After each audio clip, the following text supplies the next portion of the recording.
Hello and welcome everybody to this week's BizSmart Lunch and Learn webinar. As you all know, we're running a series of weekly webinars aimed to provide advice and share knowledge on key business topics and specialist areas, such as remote working, social media training and finance. So why not block this time in your diary every week and join us. Today I'd like to introduce our speaker, Avis from Audacious Creative Communication. And in today's webinar, he will be talking about bridging the brand canyon and how brand awareness can help grow your business. Please take the opportunity throughout the session to use the question mark function on your screen to ask any questions, and then Stu will answer them at the end of the session. We'll be closed. Stu will introduce himself now on the webcam, and then I'll turn the webcam off and you can just see their presentation. So over to you, Stu. Thank you. Hi, good to have everyone on board this afternoon. I hope you are up for a bit of learning, a bit of fun. I've been running Audacious Creative for just over 4 years now, and we've grown a lot in terms of the clients that we use. We do tend to do a lot of brand work, a lot of web build, web design, and stuff, but actually one of the things that we do differently is help clients understand more about themselves and how they communicate that effectively. So that's really kind of what we'll be looking at this afternoon, so I hope you enjoy the next half hour or so. Thank you.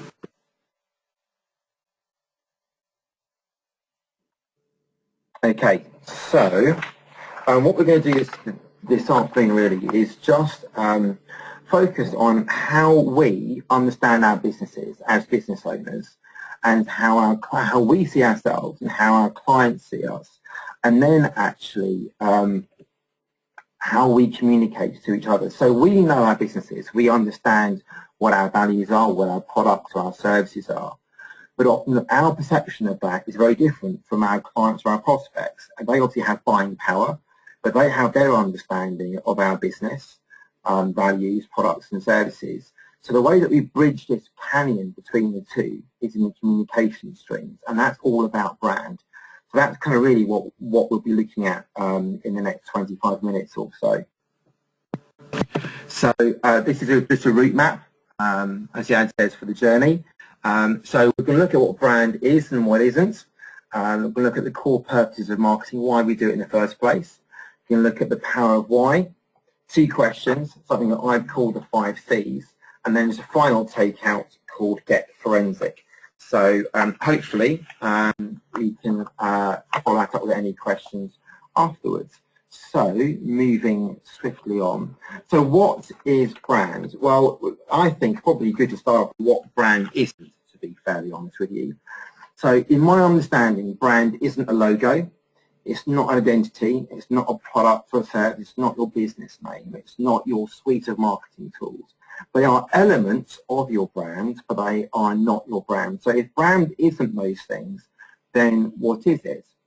Well, quite simply, in my understanding, it's someone's gut feeling about you, what you do and how you do it, about your product, your service, or about you as an individual and the organisation or the business that you work with or work for. So brand is about emotional engagement rather than kind of a physical entity, for want of a better word. So brands are defined by people and not organisations. It's what the customer says it is rather than what you say you are. So a classic case in point might be that a new restaurant opens in town, and you and some friends go along. They've got an amazing marketing campaign saying it's been a 1 in a million eating experience. If your experience is anything less than that, then actually what you say your experience is more important than what they say it is. So if it's a really poor experience, you will tell your friends to not go there. Therefore, it doesn't matter what the marketing message is. It's about what you say and about how you feel. Equally, if you go to a restaurant and it is an amazing place, food's great, the service is polite and on time and not too pushy, it's a lovely atmosphere, you have a great night, not only are you going to go away really satisfied, you're going to tell your friends and family how good that is too. So brands are defined by people, by the client, by the users, not by the organisations themselves. So As a business owner, you cannot create your brand. I can't create your brand as a creative designer. So what is your role? Well, I think any business owner's biggest role is simply to enhance and sustain how your clients and prospects feel about who you are and what you do. Let me just repeat that. Your role is to enhance and sustain how your clients and prospects feel about who you are and what you do. And in that feeling, that emotional sort of thing, that is kind of the heart and soul of your brand. So kind of moving on from brand then, because obviously this is kind of quite important. Well, what is the purpose of marketing? What's the core purpose of marketing? Why do we bother marketing in the first place? Well, let's again take a step back and look at what I don't think the purpose of marketing is. Feel free to disagree. This is just my understanding of it. The core purpose of marketing is not to get people to buy what you are selling. That's an outcome. So you do marketing, people hopefully buy from you, that's the result. That's not the core purpose of marketing. Equally, I don't think the core purpose of marketing is to make people aware of who you are, what you do, and what you have to sell. I believe that's an outcome or result, because actually you do your marketing, people become aware of who you are, what you do, what you have to sell, and they buy from you. Again, I think that's an outcome. So if those two things aren't the core purpose of marketing, well then let's just look very briefly at what is. I understand the core purpose of marketing is simply to inspire change and inform choice. If people are inspired to do something, they will act on that inspiration. Why do so many people, in the new year, put on their jogging shoes and go out for runs and go on some crazy diet and try to look good? Because actually they're inspired by how much they've eaten and drunk over the Christmas season, and they want to look better. If they don't care about how they look, they're not going to do the dieting, do the exercise, and cut back on the alcohol and all the things that we know are important. If you don't care about something, you won't change. If you do care about something, if you're inspired, then you will make a change. So in your business, actually what drove you to become a client of BizSmart? Well, you reached a pain point in your business. You were inspired to look at getting some help, getting some support. If you didn't really care, you wouldn't have done that. But inspiration isn't enough. Information then has to follow, because actually there's more than one business coaching organisation out there. Sorry, Kevin, but there is. And actually, as well as the inspiration, we need to give people information about, well, these are the choices that you've got. This is, we offer you this option. These are the choices that you could make. So it's about inspiration and information. So inspiring people about giving or buying choices, about lifestyle choices, about brand loyalty choices. But also part of it is actually how you're inspiring your existing clients to stay clients. You're wanting to continue to inform them, continue to inspire them to stay with you. So I think the core purpose of marketing really is to inspire change, to move from from a competitor to you, but give them the information they need to be able to make that decision for themselves. Hopefully that's relatively self-explanatory, but just another way of thinking about, well, why we market in the first place. So what messaging are you sending out? Are you inspiring people, and are you informing them? And it's in the inspiration and information that is encapsulated in our communication, for a better phrase. So you must remember that one, it's quite good. Right, okay, so let's look at the power of why. I know one or two of you on Twitter have seen this before, at least once, and I'm not going to apologise, it's always a good refresher. Most businesses and organisations go to explain what you do. Okay, I'm a plumber, I'm an electrician, I'm a business coach, I'm a graphic designer, I run an outsourced PA agency, I'm a business coach, whatever it might be, photographer, doesn't really matter. But most people understand and communicate very effectively what you do, because actually it's an easy win. I'm a ... We go, oh yeah, okay, I understand that. And the problem is, what you do isn't unique. Unless you are the one person in the world who runs a business that nobody else is running in the world, people don't buy what you do or people don't buy your services just because of what you do. That's really important to understand. And so often our whole communication stream is channeled on the what, and it's not the most important sort of value when people are making a decision. So you then got the how. Well, how do you do what you do? Well, that's not necessarily the nuts and bolts of how to wire a plug or how to make a widget, although actually if you found a way of making that widget cheaper, quicker and better quality, then that may well be part of your communication stream. But how you do what you do is your differentiating proposition, your USP, a thing that you feel kind of stands you out from the crowd. The problem is that actually a lot of people say the same thing. I went to networking events for Christmas. There are 12 people in the room and 8 of them stood up and said the same thing. The thing that makes us different is we sit down and listen to our clients' needs. Well, there are 8 people in the room said exactly the same thing. So how does that make them unique?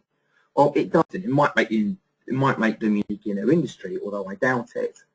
And so if what you do does not help you stand out from the crowd and how you do doesn't help you stand out from the crowd, then, well, what's left? Well, for those that have seen before, it's the why. Why do you do what you do? What are your core values? The thing that gets you up on a cold, dark, wet winter's morning when you'd much rather be kind of snuggling up under the duvet to kind of go out and meet the needs of your clients. It's the values, it's the passion, it's the drive, it's the heart, it's the love for what you do and for the people that you do it with and do it for. It's those kind of things. But we so often don't communicate the why. And yet, if people do get the why, they trust you. And why, understanding the why builds trust. And people buy, and we buy from people we trust, don't we? It's a kind of an obvious thing. So we need to be understanding how and why we do what we do in the way that we do it, and communicating the why far more than we communicate the how or the what. So for those of you who've kind of ever been to a networking event and done in 60 seconds, a standard 60 seconds goes something a little bit like this. Excuse me. Right. Hi, my name is Stu Avis. I run a business called Audacious Creative. So what we do is we work on logos. We help you come up with a really good visual identity. We can build websites. We can design them, obviously, and then we can work on your marketing. So we can help you do some MailChimp stuff. Along with brochures and banners and anything else that you need. And we sit down, we listen to our clients' needs, and we're really good at what we do. Well, the problem is that every graphic designer I've ever met does those same things, does exactly the same thing I do. There may be different processes involved, but we'll probably all use InDesign, Illustrator, and everything else. So, and we'll probably all sit down and take a brief from our clients to understand what they need, etc. So, if what I do isn't necessarily very special, although however good at it I am, and if how I do what I do doesn't make me special, then it has to be the why. So I now communicate in this way. So apologies any BNI back pairers in the room, but you're going to hear this again. So my 6 seconds now starts like this. We believe that every business and organisation, regardless of size, deserves the opportunity to be seen and heard. So we listen, we respond, and we equip our clients with the tools that they need to stand out from the crowd. My name is Judith. My business is Audacious Creative, and we're a team of creative designers that work with you to help you understand why you do what you do in the way that you do it, and then equip you with the tools to help you communicate that powerfully and effectively to reach not only your current clients, but your prospects too. You see how I've taken the same information and switched it around. So I start off with a we believe statement. We believe that. I then track on to the how. So we listen and we respond, we equip. And by the way, this is kind of actually how we do all that stuff in terms of the what, the design. People understand the why before they hear about the what. And that's far more important. And since I've started using this communication stream, actually people's understanding and my own understanding of my business has dramatically changed, and people have responded much better to me. So this kind of, if you want to Google it, if you just Google Golden Circle and Simon Sinek, you'll find this. He says it far better than I can in sort of 8 or 10 minutes, but it's really great, worth watching if you can. So here are just a couple of things that Simon says that are just kind of worth bearing in mind. People don't buy what you do, they buy why you do it. That's really important. Understanding why, as I said, builds trust, and people buy from people that they trust. So help people understand why you do what you do, and they will trust you, and they will hopefully your business will grow. Secondly, the goal is not to do business with people who want what you have. The goal is to do business with people who believe what you believe. The goal is to do the best clients, the people who I get and who get me, and we work really well as a team. And the creative is always much more fun. It's, we have a good time doing it because we share the same values, we share the same ethos, the same worldview. And that's really important. The goal is not to do business with people who want what you have. The goal is to do business with people who believe what you believe. And it's so important. Martin Luther King didn't say, I have a plan. He said, I have a dream. He bought into the dream, and he changed the world. It's that kind of mentality that we're looking for. And finally, someone very wise, far wiser than I, said this: people don't buy what you sell. They buy a picture of them using what it is that you sell. So, for instance, if I wanted to buy a microwave, I'm not buying the microwave. I'm buying how easy my life will be once I bought the microwave. I'm buying a picture of me using it and cooking delicious food, or whatever it might be. People don't buy what you sell. They buy a picture of you using that product or that service. That's that's a really important thing. So when you're thinking about what it is that you sell, try thinking and communicating about the features and the benefits, how it's going to make that person's life easier. Not just we design this, or we do this, or we make this, or we offer that. Try to get them to buy into the picture of them using it, and it's a far easier selling process further down the line. So there are two questions, but we'll summarise first because I know that we've kind of gone on quite a journey so far.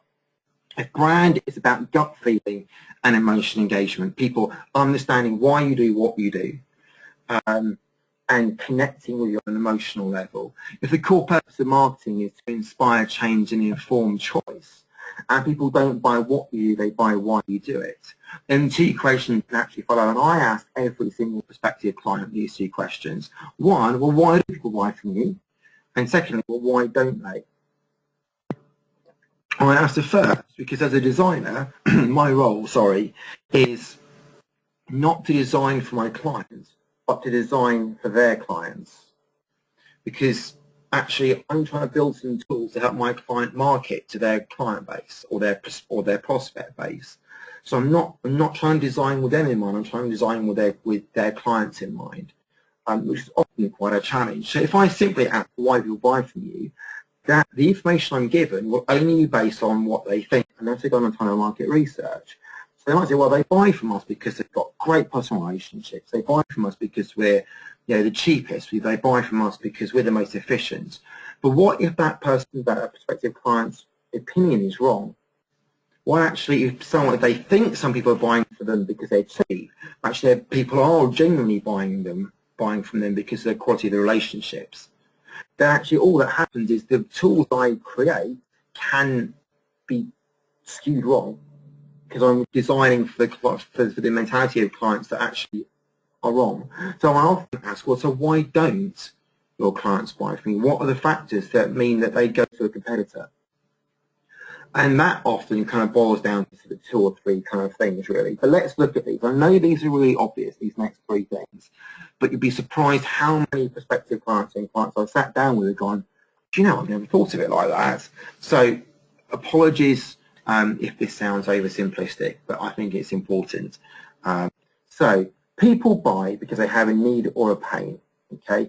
If my boiler blows up and it's cold and I've got no hot water, I need a boiler.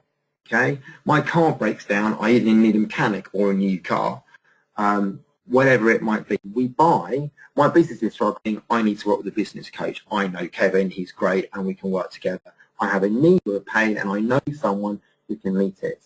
So I've got a need or a pain, I've heard about the organisation, and I believe that organisation can meet my need and my pain. So when I chose to work with BizSmart, I had a need or a pain, I'd heard about BizSmart through Kevin, and actually I knew that Kevin could meet and beat my expectations, which he's done consistently, and therefore actually I knew that it would be good to work with BizSmart. And it's with all the people that I work with. If PA Mayday, exactly the same thing. I know they can meet my needs, and therefore it's great for me to kind of do that. So why don't people buy? Well, it's just reverse answers. So people don't buy if they haven't got a need. If my boiler's working perfectly, I'm not on a whim going to phone Stu and go, "Hi Stu, can you fit me a new boiler today?" Just because I'm just fancy one. I'll be an idiot. So if I don't need something, I'm not in the market for it. The second thing is I'm in the market for something, but actually I don't feel that person or that business can actually meet my need or my pain. I don't think they're going to actually be able to scratch where I itch. But also then, actually I've got a need or a pain, but I've not heard about a particular organisation that can meet that need or that pain. So classic case in point, I had a meeting with a prospective client for Christmas, was working with a design agency in Manchester on the sole basis that they'd heard of them. I'm 2 minutes around the corner. So what that's about my marketing, I'm not entirely sure. Let's not go too far down that route. But actually, people work with people they've heard about. It doesn't matter how good that organisation is. If people don't feel that you can meet that need or that pain, they've not heard about you, they will never buy from you. So how can we get people to hear about us and understand what we do so actually we can begin to meet that need or that pain that they have as and when they have it? Well, let's kind of move on because time is running on. These are what I call the 5 C's of brand awareness, or branding, whatever you kind of want to call it. Clarity, consistency, creativity, collaboration, and connected. So we're just going to go through those individually right now. So clarity, everything makes sense and the messaging is simple and effective. Do people understand what it is that you do? It's a really dumb question, but it's really important. Does your communication stream make sense? I did some work for a charity over in Birmingham, middle of last year. So I was talking to the chief exec, and I said, "Well, Ian, what is it you do?" He said, "Look, go and look at our website." The website was just full of jargon, and I knew they worked for churches and education establishments. That was it. I didn't know what they did. So I went back to, a couple of copies. Just tell me in your own words what you do. 10 words he took, and he encapsulated the entire organisation in 10 words. Well, why didn't you tell me that? Why is that not on your website? Well, it is. Actually, it isn't. And when I showed him, he realised that it wasn't. So just make sure that everything makes sense. Simple doesn't mean it's stupid or dumbed down. It just means it's clear. So be clear in what you say and how you say it. Don't keep people guessing because they'll move on. Consistency. Be consistent in what you say and how you say it. It's the tone of voice. It's the placing of the logo. It's the same colours. And one of my very first clients, their logos in the top right-hand corner of all the 5 fires that I was looking to redo for them, and they all different reds. The 5 of them were different reds. That's not consistent for a start. But actually, although your marketing messaging may have different focuses on a particular product or the business as a whole or a particular service, what you say is obviously will be specific, but is the tone of voice. Are people getting the same feeling about your business, no matter what part of marketing communication they're reading, no matter what, whether it's a business card hearing about you on a networking event, in your website, are they getting that same message across all your communication streams? Creativity is a great quote, although I can't remember who said it, so I apologise. Creativity is what gives brands traction in the marketplace. So everything that's professional is on message and it delivers the organisation's values to the right audience in the right way. We can all think of some great creative marketing campaigns, Meerkats for one, Genius, the Cadbury's, the Drumming Gorilla, again, brilliant. Some of the Guinness things. We can all think of brands that have communicated something very specific to the audience in the right way, and that's kind of really important. So actually, how are you being creative in what you're saying and who you're saying it to? Collaboration. We're all part of BizSmart, therefore you kind of got this one nailed already, but work with others to enhance your brand, allowing you to focus on what you're good at by allowing others to focus and do what they're good at. But also, deep insight comes from deep experience. So when I joined BNI 8 weeks into launching the business, my only goal for my first aim was to learn how to run a business from the people in the room.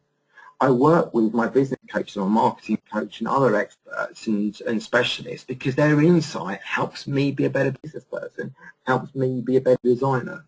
So for me, collaboration is really critical. And lastly, connected. Think of this as a bit as a jigsaw puzzle. Actually, individually, the pieces have got part of the picture, not the whole picture. But when you put everything together, it makes sense. It works. All the pieces then work as a cohesive whole to show kind of what you do, who you are, etc.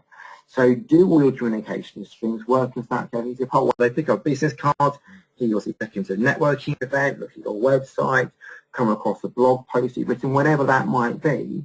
Actually, are they connected, or do they feel so disconnected that people don't understand who you are and what you do? So just lastly, I want to come and just look at one other thing, get forensic. I had a privilege quite some years ago now going to a seminar, and a forensic pathologist was speaking.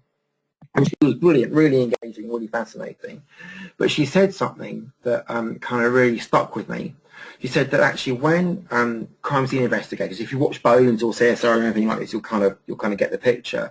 When they go to a scene of a crime, they look at all the trace elements, all the individual traces, all the individual little signs, the telltale symbols that actually lead back to the criminal, the person who did the deed at the end of the day. And so she said this: every contact leaves a trace. So my question in ending to you is this: what traces are you leaving? What digital traces, your blogs, your emails, are you leaving that people can trace back to you and to your website to find out more about you? What networking are you doing? What traces about you and about who you are and about why you do what you do are you leaving out there for people to follow, almost like breadcrumbs, kind of back to you? But hopefully you can sort of, convince people that actually you are the right person. You can meet their need, meet their pain, and actually they can do business with you, and actually you can then grow your business. So just please remember just a couple of things really. Every contact leaves a trace. So brand is about gut feeling and emotional engagement. It's about core purpose of marketing, I believe, is to inspire change and inform choice. People don't buy what you do, they buy why you do it. People don't buy because they haven't heard, primarily. 50% of the people I've ever asked. So I didn't buy them because I didn't know them, because I didn't know about them. And then just remember the 5 C's: be clear, be consistent, be creative, collaborate with others, and make sure the dots are connected. And don't forget that every contact is a trace. So I guess the question for you now is kind of, where do you go from here? What's next? If you've got any questions, please do flag them up. But thank you very much for your time. I hope you found this a benefit. If you want, please do let me know via Caroline, and I'll get a sort of a stripped down version of this presentation to you, which I hope might help. So thank you. My name is Judith Avis. My business is Audacious Creative, designs that make a difference. Brilliant. Thank you, Stu. That was a great session. Just bear with me. Let's have a look at what questions have come through.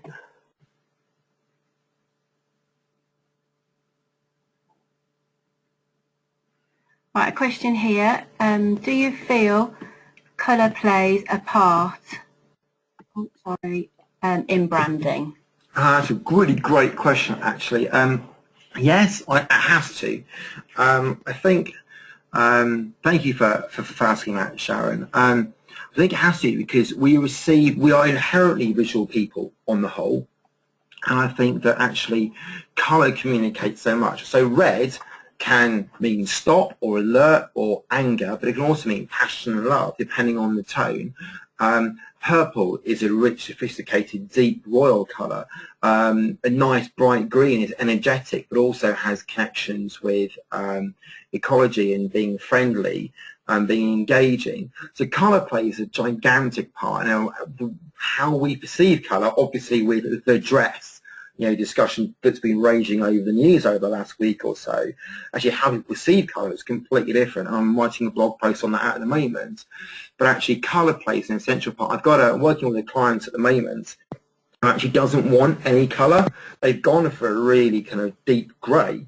But when he explained why, so I was trying to push him towards a colour, he said actually it makes stand out from the crowd. It's a strong, deep, has a real presence about it. So colour plays a critical part in any branding, whatever colour. And white space, you've got to allow white as well, because that offsets the colour as well. It's about balancing everything out. But colour plays a critical part.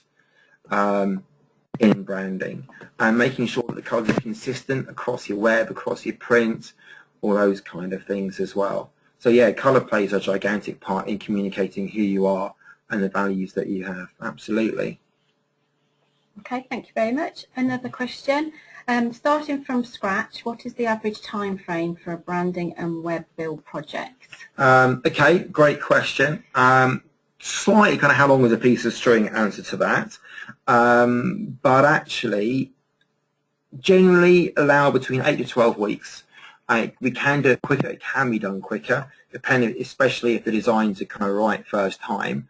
Then obviously you haven't got to do loads of amends and stuff. But generally, you need to allow between 2 and 3 months. Because of all the backwards and throwing and just kind of checking that everything works well, and you'll be hitting various milestones, pardon me, over that time. But these things are a long-term game for a reason. Actually, it gives you better handle on, it gives you better tools for the long term as well. And you can't be creative if you're rushed.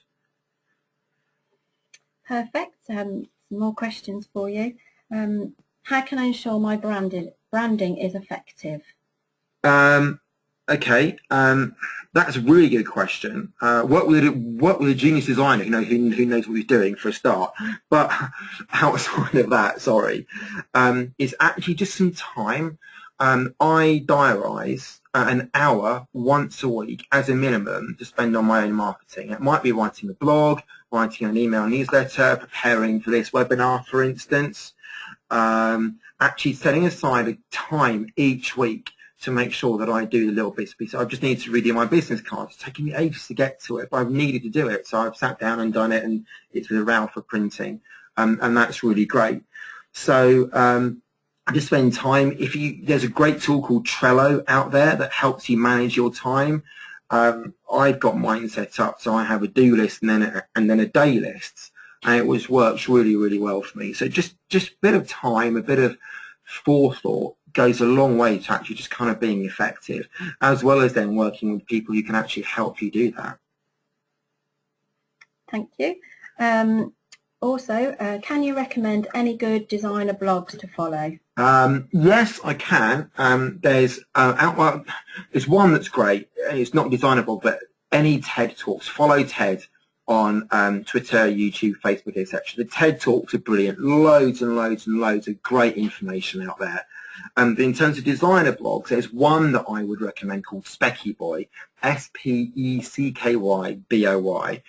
You get a day, at least one email a day from them, loads of kind of creative stuff. Some of it's fun, some of it's a little bit more left field, some of it's lots of kind of tech stuff. But I used to subscribe to a large number of blogs, and Specky Boy is the one I keep on subscribing to because it's just that good. Okay, we've also had another question. What do you start with for branding? Business cards, websites, or logos? Logo, because the logo will go on everything else. So the logo then goes on business cards, it goes on a website, it goes on top of your MailChimp emails, it goes on whatever marketing collateral that you have. So in order to get it right, once you've taken the design brief and you've kind of your designers have begun to understand who you are and why you are who you are, and the first port of call is to design a logo that fits that why, fits you kind of like a glove, is personal and tells a story. Every good logo has to tell a story. I always start with a logo because then it gives you your colours, gives you your typeface, and it gives you your sense of the shapes that you can then use across the branding. The next thing I then do is business cards, because if it works small, it'll work anywhere else, and then it tends to then roll out to websites. So once you set yourself parameters and you check that actually the logo that might look brilliant on a very large kind of screen, actually doesn't work well when it's done small. So you need to think about those things. So it's logo, then business cards generally, and then the website stuff follows quite quickly, and then anything else tends to then follow afterwards because you set your parameters by that point.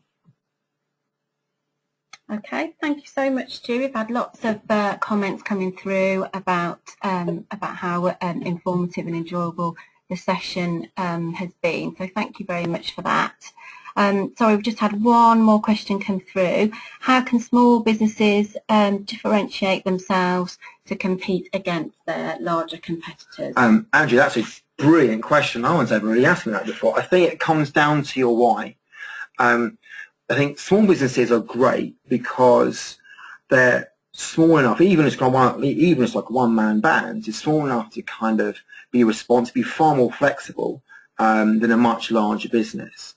And you can communicate far more effectively, far more personally, and people buy from people, not necessarily from an organisation.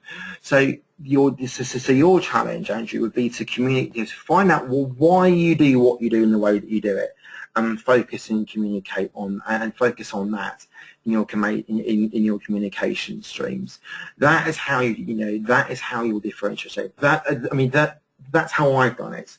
I've taken me and all my passion, my love for what I do, and I've tried to use that as a selling tool, really. And it's worked reasonably well against some quite big local competition, and we win good projects because it's me and it's my reputation on the line, and people like that. So someone said don't be big, be great. Be small, then be fine with that. Be great at what you do. Help people understand why you do what you do, and actually you should be. You should run away. So hopefully that helps, Andrew. Well, thank you, Stu. That's been a really great session. As Stu mentioned before, I'll send out a copy of his presentation to everybody that's registered today. Thank you for joining us, and I hope you can join us again next week, where the webinar will be talking about telemarketing, insourcing or outsourcing. So I hope you can join us then. Thank you very much. Thank you. Take care, guys.